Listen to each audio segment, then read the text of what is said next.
1248, modern-day Germany. The first foundation stone of what would be considered an architectural masterpiece, with construction spanning over 400 years, was placed in Cologne. Today, the Cologne Cathedral stands at 515 feet tall and is renowned as one of the most impressive man-made structures to ever exist. There's countless examples of this throughout history, in every continent, in every culture, but it appears to slowly become a lost art. With modern science being able to land a man on the moon and split atoms, here's the progress we have made in architecture. Behold a modern building in Germany, the same country that built the cathedral that I just showed you. A church in America, an apartment complex in the world's richest country per GDP. I'm sure many of you who are educated and well-traveled have noticed that the world, specifically in the Western world, has regressed massively within architecture. Anyone with a pair of eyes and basic understanding of the world around them has probably noticed that modern American architecture in general is complete shit. For example, here's a modern apartment complex in West Michigan near my hometown. And truthfully, I just don't even know what the hell is going on here. I don't know how this was approved. I don't know why people live here. I don't know. None of this computes to me as something rational or reasonable. I feel like it's the Mickey Mouse version of the Soviet Union. Here's some apartment buildings in LA that go for $3,000 plus a month for one bedroom, also coined as millennial kennels. Here's this thing in Texas. Moving from residential to commercial is just as sad, if not even worse. Here's a block of shopping centers in my hometown. What does this say to you? What feelings does this invoke? To me personally, the architecture and design tells me you are just a worthless consumer. Buy your crap and go home. However, this isn't just an American problem. It's also a problem throughout the majority of the Americas, now Asia, the Middle East, Europe, and Africa. How did this come to be? Why is this happening? What can we do to stop this? Before I start this video, I want to give a huge shout out to the book Geography of Nowhere and the author James Kunstler, who's a friend of mine and has inspired me to make these videos and to have this discourse with y'all. If you watch this video and agree with what I'm saying, I would highly suggest reading Geography of Nowhere, checking out Kunstler's other books, and checking out the movement New Urbanism. Before we start with uncovering why our infrastructure in America is so ugly, let's at least give credit to our forefathers and ancestors, because this wasn't always the case in the United States. The U.S. actually used to have some of the best contemporary architecture for its time in the 20th century, especially up to the 1930s and the 1940s. For example, this is the old City Hall in Detroit. Here's the Union Station of St. Louis. Here's some great examples of American Art Deco. Here's some mansions from pre-1950s. Here's a factory from the 20th century. I'm not cherry picking either. Here's some homes built in the 1920s in my hometown. Built not for rich people, built for just working class families. Now here's the modern architecture. A modern government building, a modern train station, a modern commercial building, a modern warehouse, and unfortunately a modern home. You're probably wondering by now, what the actual fuck happened? We went backwards. If you really want to feel bad, here's a church built prior to World War II, and here's a church built after, in my hometown. Yes, that is a church. A place of eternal worship is even victim to this mess. Let's start with, why is architecture important, and why should we care?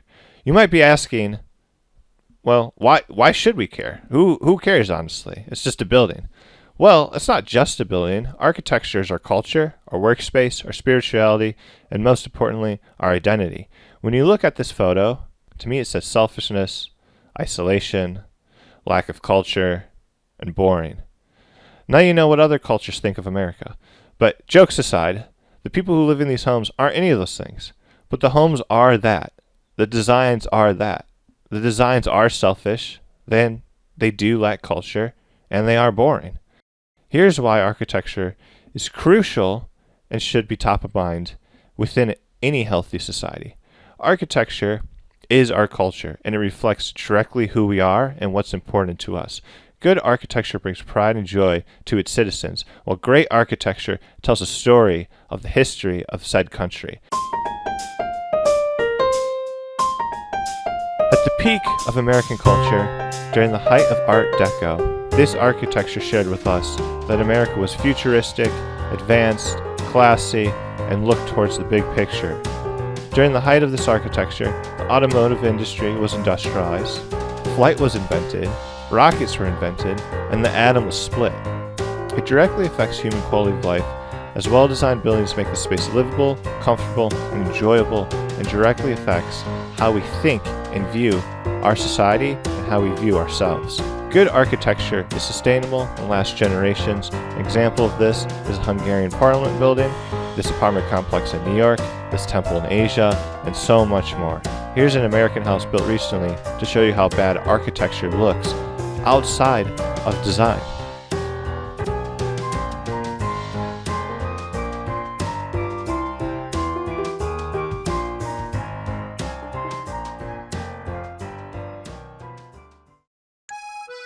America wasn't always long stretches of parking lots and McMansions. Pre-World War II, America was an industrialized and architectural powerhouse, with the cities being filled with manufacturing and housing and the country being filled with farms. The first suburb was built in Levittown, New York, as America transformed their society from an urban to suburban with the popularity of the automobile and the freeway system. The rise of the suburban sprawl can be accredited to a few things. This is Levittown, Pennsylvania, a new suburban community of 60,000 people midway between Philadelphia and Trenton, New Jersey.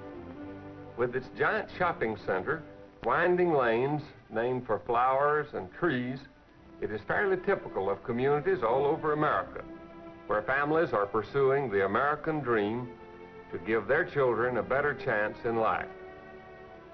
Levittowners are people of modest means. Nearly all are young people. A large proportion are veterans. White flight out of cities, post-war boom, the rise of the automobile, as I just mentioned, affordable land, new zoning laws, and a cultural attitude change towards the cities. The post-war boom is fairly self-explanatory.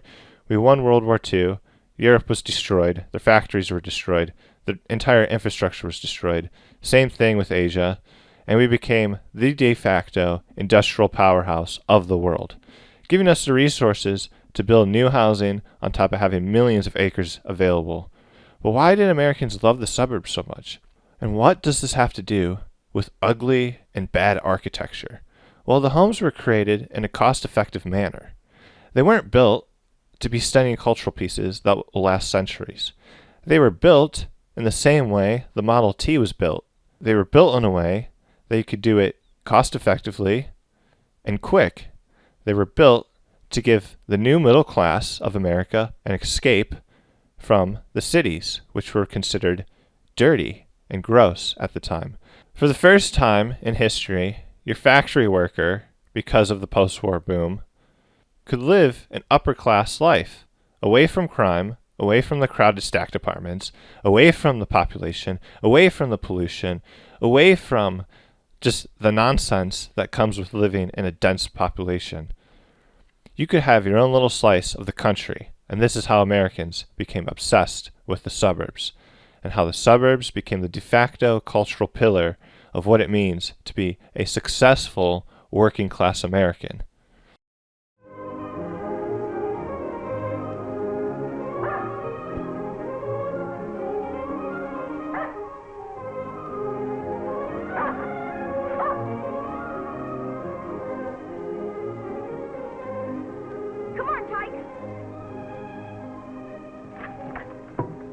American developers took the industrialization model of mass production that was being used in factories at the time and used it for homes.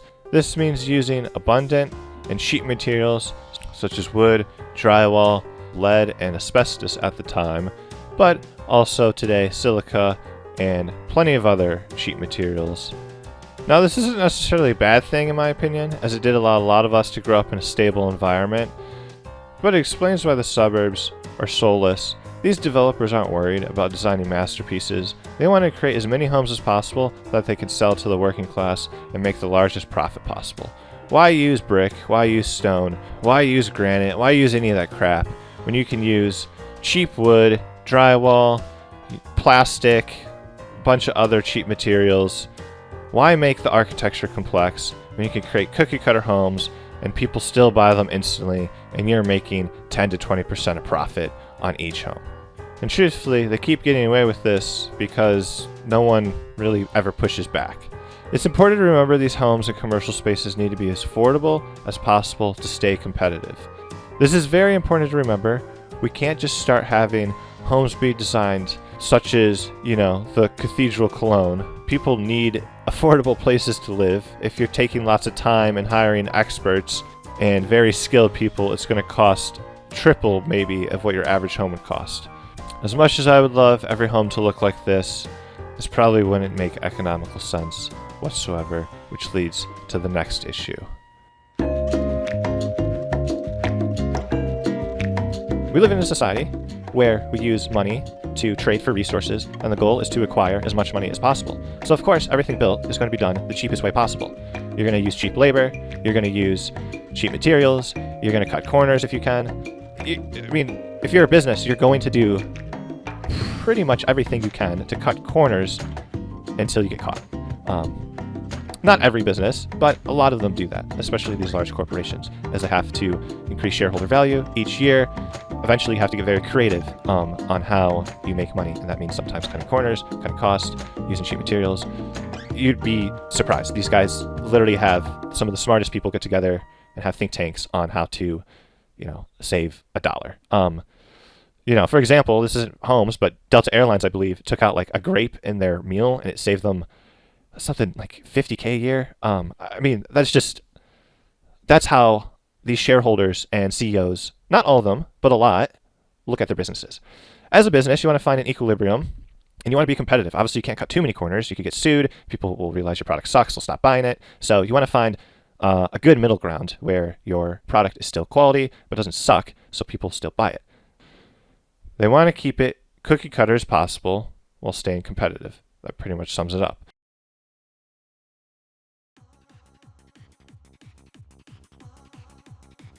The next point, and maybe the biggest issue, is modernism in higher education.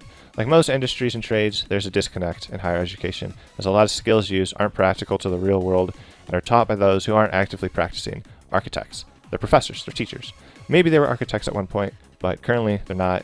If they haven't been an architect for 10, 15 years, it's likely they're kind of out of touch. I think any professional whose job requires a college degree can relate to this. People not working in the trade you are teaching, only to find out after school, and a majority of what you learned was not practical, and you almost have to relearn the trade you were studying for 4 years. A great example, someone I know who went to medical school, became a resident, and the first thing the doctor tells them, forget everything you learned in school, you're going to learn here in the hospital instead. The popularity of modernism became the foundation of architecture schools, as it was a new approach to the functionality of a building. Pretty cool, right? And utilized a rational use of new materials. Pretty smart, right? Well, this style of architecture was thought to break away from traditional styles in favor of a more simplistic approach that created a new space for the modern man. Early modern architectures, whose names I'm not going to try to pronounce, like these two, rejected traditional beauty in favor of simplicity, minimalism, and function over form. Truthfully, it all sounds great, but this is one of those things that's better in writing than it is in practicality. While I do personally like the interior of modernist architecture, especially brutalism, I think we can all agree that these scholars looked at architecture as a science and disregarded the artistic aspect. As the kids would say, these buildings lack aura. While modernism does utilize space well and utilizes modern mass-produced materials, making it more affordable, it is ultimately soulless and unappealing from the exterior. In the same way that fast food can fill you up and is affordable, the meal is ultimately shit and you shouldn't be eating it.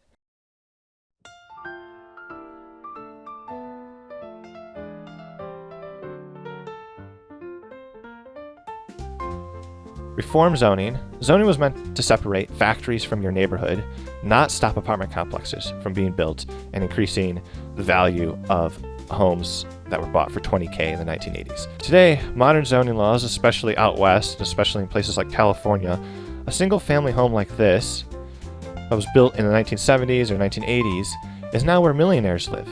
Yeah, that home is worth more than $1 million. Make zoning laws make sense, more buildings to be built, therefore increasing supply and allowing consumers more purchasing power.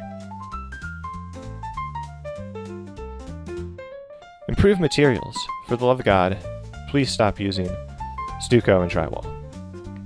I remember when I lived in California, I lived in a paper-thin wall townhouse. I could hear literally everything within a mile. It was so bad, it disrupted my sleep. I don't think I got a full 8 hours of sleep in the 3 years I lived in that townhouse.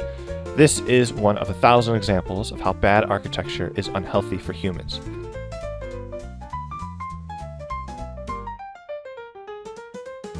This might be maybe the most important aspect of creating good architecture in the 21st century. We should move past modernism, just how in the 20th century they moved past traditional designs. We know it's not good. We know no one likes it. We know we can do better. Why are we still teaching this in schools? Why are we still building like this? Truthfully, I have no idea. Place an emphasis on beauty and health should be the priority within higher education for architecture majors today. To do this, we need to likely lobby important schools within America and within Western institutions in general, such as Oxford, Yale, Harvard, and ultimately buy our way into higher education to cause a ripple effect. You're probably wondering, what do you mean buy your way into higher education? Yes, you can lobby universities. Everything in our society is for sale. For example, Charles Koch Foundation donated GMU and returned the school-added curriculum that leaned more towards libertarian ideas and pro-conservative economic classes.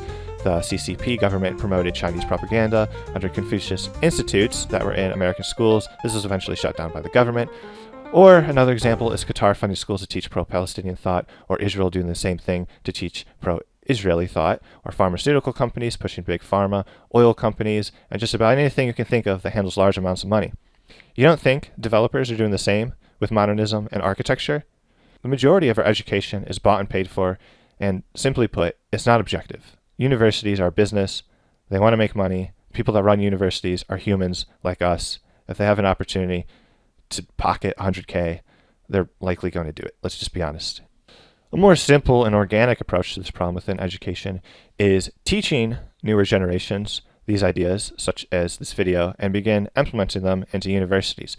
If younger generations begin pushing back on older ideas, such as modernism and postmodernism and brutalism, eventually, when these younger generations are the professors, the architects, the deans of the school, the ones who are in charge of the culture of our society, these ideas would slowly decrease and new ideas would replace them. This is a more organic approach, but would take much longer and also would require a lot of the younger generations to willingly go out of their way and speak out against the status quo, which is not something easy to do.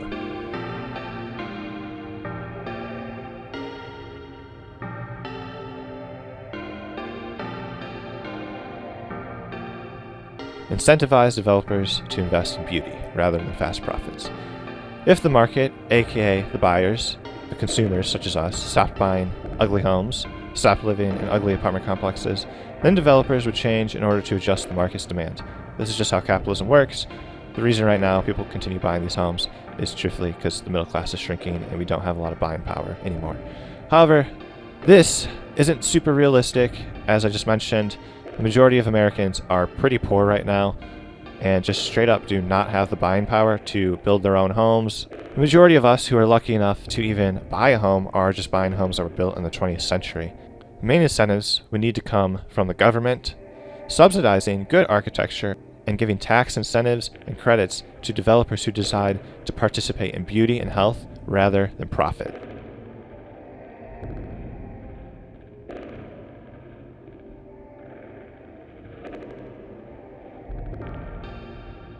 And last, begin a cultural shift.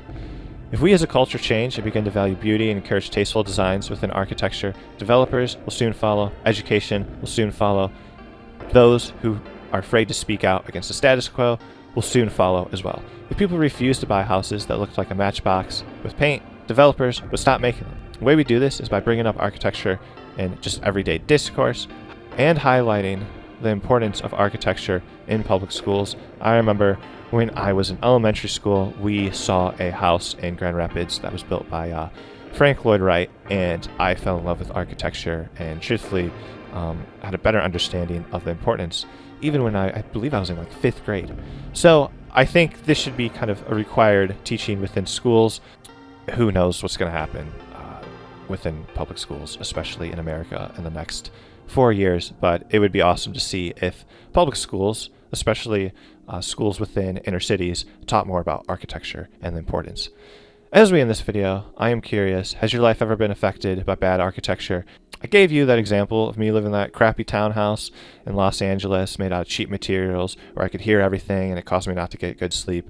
This likely caused a multitude of health problems such as low energy that made me probably have a weaker immune system, low energy that probably made me perform worse at work, that made me lose out on financial opportunities. Bad architecture such as this, and this is just one example, can cause a ripple effect throughout health. People don't even realize how important architecture is for our health. For example, my aunt lived in a home that had radon, and it was never taken care of, and she had lung cancer. Thankfully, she survived, but cancer's one of the worst things that could happen to you. That's how important good architecture is, and why we should be mindful of architecture and what role it plays within society, not only for our physical health, but our mental health. Let me know what your experiences are and what you think potential solutions are to this modern day problem.